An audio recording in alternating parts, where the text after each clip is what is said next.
안녕하세요. 오늘은 미용사 네일 국가자격증 이론 중에 이제 네일 기본 관리, 직접 실습하는 부분들을 한번 살펴볼 건데요. 이제 여기에서는 전체적인 부분들의 실전을 이용한 방법의 내용들이 나오니까 실기를 같이 병행하시면 훨씬 더 이해가 빠르겠죠? 네일 기본 관리 편 일단 살펴보실 텐데 여기에서는 이제 큐티클, 소그프, 파일 사용 방법 등 기본적인 문제들이 출제가 될 가능성들이 큽니다. 자, 일단 네일이라고 하는 부분에서 일단 네일 화장물이라고 하는 이 폴리시 성분 같은 경우에는요, 이제 필름 형성제라고 해가지고 네일 폴리시를 단단하고 광연하게 만드는 니트로셀룰로스, 여기 여러분들 주성분 보이시죠? 이 부분으로 진행을 하는 부분들이 이제 여러 가지 컬러들이 나오면서 이제 폴리시가 다양해졌는데 지금 폴리시 성분은 필름 형성제 그리고 가장 중요하죠. 수지. 필름 형성제랑 그리고 비슷하게 강하고 탄력 있게 만들어 줍니다. 가소제. 피막의 유연성을 높여주고요. 용제. 점도를 조절하고 이제 건조 속도. 클레이. 혼합 성분의 안정성을 유지하고요. 자외선 방지제, 그리고 색소. 이제 이렇게 성분은 필름 형성제, 수지, 가소제, 용제, 클레이, 자외선 방지제, 색소. 이제 이런 부분들이 들어가죠. 자, 일반 네일 폴리시를 제거를 해야 되는데요. 제거를 할 때에는 일단 우리 필름 형성제의 주 성분이었던 니트로셀룰로스 이 부분은요, 폴리시 제거제, 즉 리무버 있죠. 리무버를 사용하시는 부분들을 아시죠? 여러분들 화장솜에 묻혀가지고 표면에 문질러서 이제 제거를 합니다. 그런 다음에 이제 젤네일 폴리시. 젤네일 폴리시 같은 경우에는요, 우리가 이제는 램프로 큐어링을 하게 되면 딱딱하게 경화되는 부분의 단계를 거치기 때문에 퓨어 아세톤 혹은 젤네일 폴리시 리무버. 이제 이 부분을 사용을 하면서 좀 경화되어 있는 젤을 파일링으로 갈아낸 다음에, 그런 다음에 이제, 어, 조금 더 이제는 연화가 조금 쉽게 될 수 있는 부분. 아세톤 같은 경우에는 백화 현상이 일어나는 부분들로 조금 이제는 소급할 때는 오일을 발라가지고 손을 보호해 주는 게 좋죠. 자, 인조네일을 이제 제거하는데, 인조네일 제거할 때는 연장되어 있는 네일이죠. 이 부분에서는 일단 연장이 되어 있기 때문에 길이는 클리퍼로 잘라주시거나, 일단 뭐 길이가 짧거나 그러면 파일링으로 같이 하시면 되고요. 두께 같은 경우에는 일단 퓨어 아세톤으로 화작물을 제거하는 시간을 좀 단축을 시킵니다. 그래서 사과제 인조네일 제거에서도 여러분들이 어떤 게 출제되었는지에 따라서 그리스를 좀 다양하게 다르게 쓰셔야 되겠죠. 일단 팁 네일이나 아니면 티비드 랩 같이 이제 랩 네일로 연결한 부분들은요, 150에서 180 그립, 그리고 아크릴 네일처럼 좀 단단하게 연장이 된 부분은 100부터 시작하시거나 150부터. 그리고 젤레 같은 경우에도 마찬가지로 처음에 했던 팁 네일이나 이제는 실크 이제 이런 부분들 150에서 180 그릿으로 사용하시면 좋습니다. 자, 더스트 브러쉬로 두께를 자르고 파일링을 한 다음에 분진을 더스트 브러쉬로 털어내 준 다음에 그런 다음에 이제 소고프 전에 아까 그 무슨 현상이라고 했죠? 백화 현상. 이 현상들을 막기 위해서 그리고 피부를 보호하기 위해서 우리가 큐티클 오일을 손톱 주변에 도포를 한 다음에 이제 퓨어 아세톤을 이제 묻힌 솜을 손톱 위에 올려놓고 알루미늄 호일로 감싸죠. 시험 규정에선 가로 세로 8cm로 규정이 되어 있습니다. 그런 다음에 적당한 시간, 내가 파일링을 많이 해놔가지고 이제 거의 이제 연장되어 있는 게 없다 그러면 이제 적당한 시간 뭐 1분은 아니면 이제는 뭐 2, 3분 정도 이렇게 불린 다음에 그 다음에 풀어내고 큐티클 뭐 푸셔나 아니면 우드 스틱 이용해가지고 잔여물을 제거해주면 되겠죠.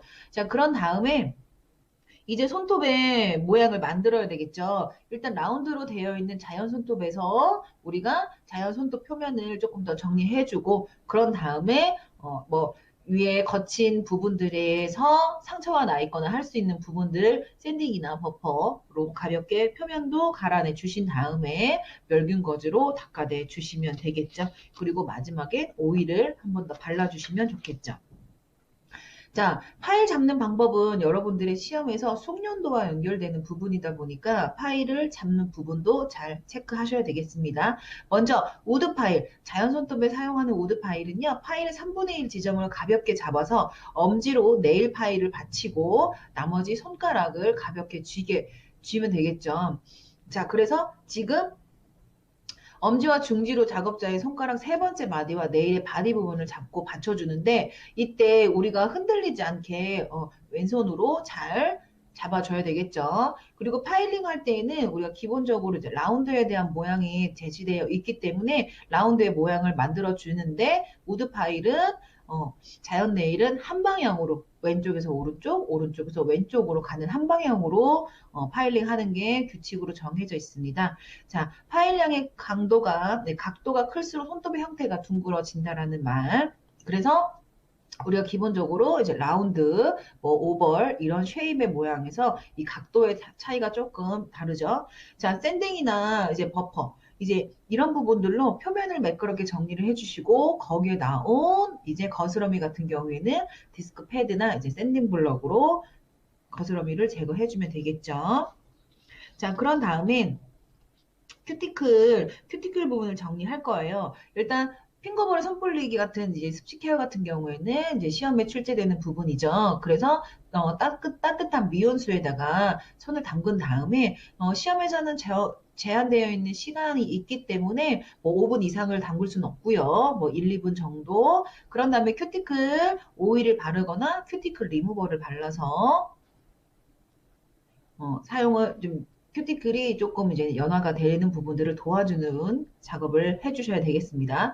그러면 큐티클을 밀어 올리죠. 일단 큐티클을 밀어 올릴 때 푸셔를 사용하는데 푸셔도 연필을 잡듯이 쥔 다음에 45도 각도로 큐티클 조심스럽게 밀어내야 되는데 이 큐티클 각도나 이런 부분들이 너무 낮거나 너무 높거나 하면 자연 손톱이 상하거나 안쪽에 살을 파괴되는 경우들이 있기 때문에 우리 45도 꼭 기억하자고요. 자, 그런 다음에 올라가져 있는 큐티클을 이제 니퍼라고 하는 도구로 정리를 해줄 건데요. 일단 니퍼를 이용하는 부분은 날을 이용해서 잘라주는 용도이기 때문에 피가 날 수 있는 부분들을 항상 염두에 두셔야 되고요. 그리고 큐티클을 정리할 땐 전체적으로 오른쪽에서 왼쪽으로 3분의 2 정도를 가시고 나머지 3분의 1 남은 거는 왼쪽에서 오른쪽으로 진행을 하시면 되겠습니다. 자, 그런 다음에 이제 손소독 같은 경우에는 우리가 예민해진 큐티클에다가 안티세틱을 뿌려서 소독을 하는데 일단은 소독을 진행하는 부분들에서 실기에서 순서를 잊지 마시기 바랍니다. 자, 그런 다음에 이제 소거푸드 하고 케어도 했기 때문에 손이 많이 건조해지겠죠. 그래서 보습제를 이제 발라줘야 되는데 보습제의 성분은 아시다시피 글리세린, 뭐 세라마이드, 히알루론산, 천연 보습인자가 들어있어서 이게 화장수나 로션이나 크림 에센스, 팩 등으로도 우리가 보습 기능성 화장품을 살펴볼 수 있고요. 자, 보습제의 종류에서 네일 파트는 큐티클 오일, 큐티클 크림들이 있습니다. 큐티클 보습제 도포 같은 경우에는 우리가 충분히 발라준 다음에 그날 묽은 거즈나 티슈로 과한 양은 닦아내 주시는 게 좋겠죠. 자, 네일 컬러링 한번 들어가 보도록 할게요. 일단 네일 컬러링 같은 경우에는 일과제 들어가는 부분들의 컬러를 진행하는 부분. 자, 일단 일과제에서 소독이 일단 케어가 끝나고 나면 이제 출제되어 있는 작품을 진행을 해 주셔야 되는데 일단 진행하기 전에 유분기를 제거해야 되겠죠. 그래서 유분기를 제거할 수 있는 제품을 발라주거나 아니면 아제톤으로 조금 닦아주거나 그리고 전처리제를 이제 도포하는데 전처리제 같은 경우에도 과도하게 이제 많이 사용하게 되면 건조해질 수 있기 때문에 적당하게 발라주시면 되고요. 자, 베이스 코트 진행하시고요. 폴리시를 바르시는데 우리가 폴리시를 바르실 때도 주의하실 게 레드 풀코트는 투콧을 진행해야 되기 때문에 기본적으로 처음부터 너무 많은 양을 사용하지 않도록 해주시고요. 브러쉬의 각도가 너무 눕지 않게, 세워지지 않게, 큐티클 라인에 묻지 않을 정도의 45도 각도로 전체적으로 사용해 주시는데 가운데에 센터부터 양쪽 사이드 돌려가면서 라인을 예쁘게 만들어 주셔야 되겠죠. 자, 그런 다음에 이제 탑코트. 목적은 광택도 내주고 이제 빨리 폴리시가 벗겨지는 것을 이제 방지하기 위해서 하시는 건데요. 기본적으로 마지막에 담겨져 있는 부분의 작업이다 보니까 베이스 코트보다 조금 더 양을 더 많이 덜어가지고 사용을 해주시는 게 좋고요. 자, 이제 프렌치와 딥프렌치를 살펴볼 건데요. 우리가 프렌치랑 딥프렌치 같은 경우에는 손톱이 좀 길어 보이게 하는 부분들도 있고요. 베이스 코트를 바르신 다음에 이 옐로우 라인 맞춰가지고 이제 스마일 모양으로 만들어 주는데 규정에는 완만한이라고 되어 있는 이 곡선의 형태를 떼야 되는데 그 완만한의 기준이 쉐입 모양을 잡은 형태의 라운드 형태로 양쪽 사이드 부분의 스타트 지점과 센터 부분의 전체적인 모양이 같아야 되겠죠.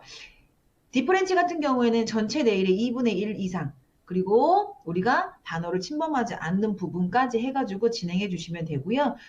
그렇게 해가지고 얇게 2번 정도 바르시면서 붓자국이 남지 않고 그리고 라인이 깔끔하게 만들어진 상태에서 이제 마지막 탑을 바르시면 되겠습니다.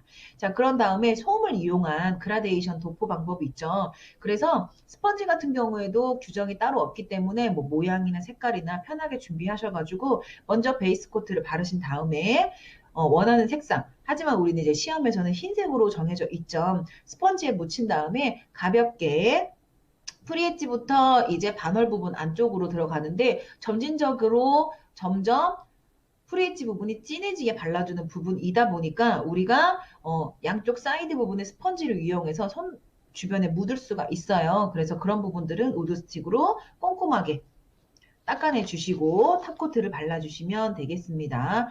몇 번을 해야 된다라는 횟수는 정해져 있지 않고요. 다만 베이스 바르고 나서 그라데이션이 프리엣지로 점진적으로 진해지는 형태를 띠게 되면 되겠습니다. 자, 이제 네일 폴리시 부분에서 일반 네일 폴리시 같은 경우에는 우리가 건조되는 시간이 제품마다 조금씩은 다르지만 자연 건조 그래서 건조되는 시간을 우리가 꼭 지키셔야 되는 부분이 있고요. 젤레 같은 경우에는 램프 기계를 통해 가지고 경화 즉 딱딱하게 굳게 만드는 작업을 하기 때문에 젤레 폴리시는 따로 마르는 시간이 없습니다. 그리고 미경화된 젤은 닦아내주시면 되고요. 2과제나 3과제 젤을 이용한 연장이나 젤 마블이 나왔을 때 탑을 바르고 마지막에 미경화젤을 꼭 닦아주시는 거 잊지 마세요. 인조네일 이제 마무리를 할 때는 탑젤을 적용하는 이제 젤 연장일 경우에는 우리가 도포 후 꼭 미경화젤 닦아주시고 표면 강택 같은 경우에는 180에서 240 이제 샌딩으로 전체적으로 매끄러운 표면을 만들어 주신 다음에 400그릿 이상 되는 파일로 광택을 내주시고 그리고 주변에 분진 시술자의 손이나 모델의 손 주변까지 정리를 깨끗하게 해주시면 되고요. 다 완성하신 후에는 이제 큐티클 오일을 발라서 마무리를 해주시면 되고요. 사용했던 도구나 이런 부분들은 치우고 정리하고 소독기구 넣거나 닦아주시면 되겠습니다. 네일 폴리시 아트 같은 경우에는 우리가 기본적으로 직접적으로 표현하는 방법과 간접적으로 표현하는 방법이 있는데 일반 네일 폴리시를 사용해서 폴리시 브러쉬 혹은 세필 브러쉬 직접적으로 이제는 네일 바디 위에 페인팅을 하는 거고요. 간접 표현 같은 경우에는 우리가 도장처럼 찍어서 표현하는 부분들의 스텐실이나 이런 거 있죠. 자, 그런 부분들에서 내가 오늘 이 네일을 진행해야지 라고 하는 일반 네일 폴리시 디자인하는 순서가 있어요. 일단 주제를 선정하고 만약에 봄이라고 하는 부분에서 주제를 선정했다면 참고 자료를 수집합니다. 뭐 꽃도 좋고 색깔에 관련된 뭐 핑크색 이런 것도 괜찮고 그러면 꽃을 그릴 거면 어떤 꽃을 그릴 거고 디자인은 어떻게 들어갈 거냐. 자, 이 작업이 끝났으면 이제 베이스 코트, 풀 컬러 그런 다음에 디자인에 따라서 꽃을 그린다든 세필 브러쉬로 이제 이런 식으로 디자인을 진행하시면 되겠죠. 마블 기법은 우리가 지금 이 과제 젤마블이 시험에 나오고 있는 부분도 있지만 워터마블 같은 경우에는 일반 폴리시로 우리가 물 위에 떨어져 있는 그 부분들을 불규칙적인 이런 패턴들이 나올 수 있게끔 표현하는 부분들이죠. 그리고 유색 폴리시 같은 경우에도 풀코트나 뭐 이렇게 점점 폴리시 위에다가 폴리시를 올려가지고 전체적으로 뭐 퍼지는 이제 이런 형태들을 띠게 되는 게 지금 폴리시 아트고요. 이제 이런 폴리시 아트들 중에서도 이제 마르는 시간이나 이런 게 좀 있다 보니까 젤레일 폴리시 아트를 좀 많이 하죠. 그리고 경화 전까지는 자유롭게 조금 더 이제는 붓자국도 남지 않으면서 자유롭게 마블이 표현된다는 부분이 있고 그래서 시간이 절약이 조금 빠른 편이죠. 그러면서 일단 베이스 젤, 톱 젤 뭐 이런 부분들로 진행을 하는데 시험에서는 레드랑 화이트 두 가지에 대한 부분들로 우리가 선마블과 붓제꿀 마블이 되겠죠. 그리고 통젤 같은 경우에는 일단 연장을 할 수 있는 부분에서 점도가 묽은 것부터 점도가 단단한 것까지 다양한 부분들이 있기 때문에 브러쉬를 이용해서 떠서 사용을 해주셔야 되겠죠. 반투명 컬러 통젤이 있고요. 이런 부분들은 이제 시스루 디자인을 표현할 때 많이 쓰시고 스컬프처 우리가 점성이 높아서 젤의 퍼짐이 매우 적어요. 그러다 보니까 이제 연장을 할 때 조금 더 횟수를 줄여가면서 단단하게 연장을 할 수가 있고요. 컬러 통젤 일단 다양한 컬러가 통 안에 담겨져 있는 형태고요. 글리터는 굵은 글리터나 뭐 이제 이런 약간 작은 적은 이런 글리터들이 통 안에 들어있는 형태들을 띠고 있죠. 자, 네일 컬러링 그 다음 시간에는 컬러링, 네, 이제 색조에 대한 부분들을 같이 진행해 보도록 할게요.